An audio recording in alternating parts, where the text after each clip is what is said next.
tinawag sa gawain ito. Aking mga anak, nais kong ituon ninyo ang inyong mga sarili sa akin, upang anuman ang aking ipagtatagubilin, ituloy mo sa inyong puso at isipan. Kaya't sa mga oras na ito, humarap kayo sa inyong mga katabi at sabihin ninyo, kayo ay inaanyayahan ng Diyos upang dumalo sa nadarating na pagtitipon na kung saan ang ating pananampalataya ay papagtibayin ng Diyos. Naway sa araw na iyon, ikaw, ako, kaisa ng Diyos ay naroon upang tayo muli ay pag-isahin ng Diyos Ama na makapangyarihan sa lahat. Kayo na aking mga anak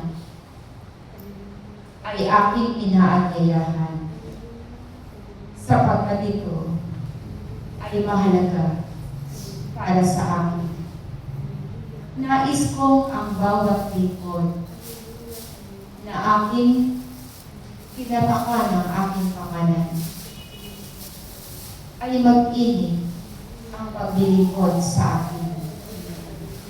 Aking mga anak, darating ang panahon, kayo'y walang katatakbuhan, kayo'y walang masisilungan. Ngunit akong si Yahweh ay Diyos na mayroong malabay na pakpak na kayang kukupin ang 100,000 at milyong aking mga anak. At ang sino mang susunod sa aking kalooban ay lililiman ko ng aking malabay na pakpak. Ang mga salitang ito ay minsan nyo lamang narinig sa aking piling, sapagkat ito ang panahon na kayo'y patuloy kong titipunin. At nawa ang paanyaya ninyo sa isa't isa ay inyong tubig. Maraming magaganap na pagpipigil sa mga araw na iyon upang kayo ay hindi makapag-isa sa akin. Ngunit ito ay inyong paglabanan. Kung akong si Yahweh, ang Diyos, ninyo magpakailanman, ang Diyos na inyong iniibig, sa akin kayo susunod, sa akin kayo maglilingkod. Aking mga anak, ang aking mensahe ay isang kuwiran, mensahe na inyong narinig para sa isa't isa, sapagkat kayo ay aking pag-iisahin upang ang inyong mga espiritu ay maging malakas sa pagsunod sa aking kalooban. At nawa bilang mga lingkod na aking hinirang, nawa kayo ay makipagtipan sa akin sa araw na iyon. Sa araw na iyon na ating pagtitipan, ako ay gagawa ng himala sa bawat isa sa inyong lahat.